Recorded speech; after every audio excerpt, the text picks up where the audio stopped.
Hola mis compatriotas, gracias por estar conmigo. He estado pensando en dónde debería comenzar lo que para mí es el inicio de la historia de los Estados Unidos. Porque como mencionamos la otra vez, la Declaración de Independencia se firmó en 1776. Sin embargo, a fin de llegar a ese punto en la historia, hay muchas cosas que tuvieron que ocurrir. Entonces, quisiera regresar al año 1450. Esos son 42 años antes de que Cristóbal Colón llegara a la isla de Hispaniola. En 1450 tenemos el invento de la prensa Gutenberg.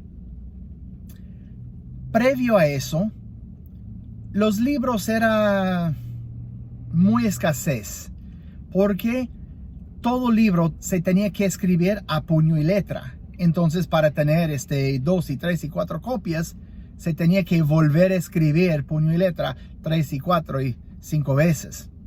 Entonces, antes de el invento de la prensa, los únicos que tuvieron la oportunidad de tener libros y leer eran los reales de una estación más alto y los primeros líderes de la Iglesia Católica, generalmente en lo que es Europa. Con el invento de la prensa ya se comienza a producir los libros en masa, se puede imprimir múltiples copias, entonces ahora se hace más accesible a otra gente. Y cuando más personas comienzan a leer e instruirse, entonces más comienzan a preguntar y cuestionar todo lo que estaba ocurriendo. Entonces, eso realmente es el comienzo, la transición de lo que conocemos como la Edad Oscura y el Renacimiento. Entre los libros más importantes, quizás el más importante es la Biblia, porque la gente comienza a leer la Biblia y cuestionar lo que sus líderes le habían contado y lo que eran las prácticas actuales de la iglesia en aquel tiempo y lo que estaba escrito entre los evangelios y las epístolas y todo lo que tenemos hoy día como la Biblia. Esta época de Renacimiento también se conoce como la Reformación Protestante. ¿Por qué? Hay un padre de esa reformación que se llama Martín Lutero. En 1517, él, siendo un académico, teólogo y sacerdote en la Iglesia Católica, comienza a leer la Biblia y se forma varias preguntas. No estaba contento con lo que estaba leyendo al reconciliarlo con las prácticas actuales de la iglesia, y entonces él formó lo que se conocen como sus 95 tesis o 95 preguntas que él envía a su arzobispo. Y cuando no recibe una respuesta a las preguntas que tiene, entonces escribe sus 95 preguntas y lo pega ahí en la puerta de las paredes o de la pared de algunas iglesias en Wittenberg, Alemania.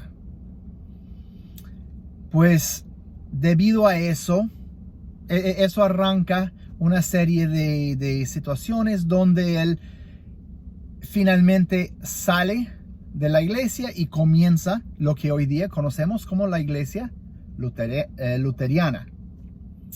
Durante esa misma época, tanto eso fue Alemania, en Francia, en Suiza, en diferentes lugares de Europa, hay varios otros hombres que están haciendo la misma cosa y estableciendo una nueva iglesia según su entendimiento de todo lo que está leyendo y estudiando ahora en la Biblia.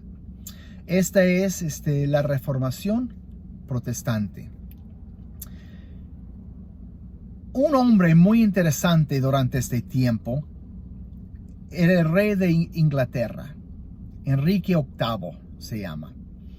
Y el rey Enrique VIII en 1534 decidió que debido a que él quería divorciarse, se había casado por razones políticas, como era muy común en aquel momento, con una española que se llama Caterine. Sin embargo, no estaba contento en su matrimonio y se quería divorciar. Sin embargo, el Papa dice, no se puede divorciar, se tiene que mantener casado. Y él, viendo todo lo que estaba pasando en esa época, dice, oye, pero ellos están bien, yo voy a hacer lo mismo. El rey Enrique en 1534 establece la Iglesia de Inglaterra y se declara como el líder supremo de esa iglesia. Entonces ahora no solo es el rey, también efectivamente es como el Papa también para todos los británicos. Y él dice, yo soy su rey, todo que viven aquí tienen que ser de mi iglesia y seguir todo lo que yo les digo. Como pueden imaginar, ese nivel de poder crea mucha opresión sobre el pueblo. Y eso en un tiempo cuando el pueblo está comenzando a leer y tener sus propias ideas y sus propios deseos de poder adorar de la manera que ellos consideren correcto, según lo que están aprendiendo y descubriendo. Entonces, el rey Enrique muere. Pasan unos años, está una hija de reina por un breve tiempo. Después la reina Elizabeth, que es su otra hija. Y bajo la reina Elizabeth, continúa la misma opresión. Después su sobrino Jacobo. Y durante este tiempo, hacia el final del tiempo de la reina Elizabeth y comienzos del tiempo de Jacobo I, el pueblo británico está sufriendo esa opresión de, la tiranía del rey, siendo también su líder político, etc. Y nace un movimiento que se llama puritano. El movimiento puritano es otra iglesia siguiendo uno de esos hombres que había comenzado a enseñar según su entendimiento de todo lo que había leído y estudiado. Ahora, tratando de escaparse de la opresión de Inglaterra, se fueron para Holanda, en lo que hoy día es Ámsterdam, y intentaron establecerse ahí. Después de 12 años ahí y no tener mucho éxito, decidieron y sintieron que donde tenían que establecerse era en el Nuevo Mundo, donde Cristóbal Colón había descubierto hace ya casi 130 años atrás. Entonces, en 1620, un grupo de puritanos se van de Inglaterra al Nuevo Mundo, llegando el 11 de noviembre de 1620.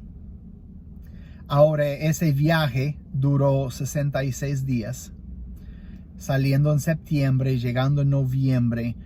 Se imaginan, en el norte del Atlántico, ya están entrando hacia el invierno y pasaron un tiempo bastante difícil.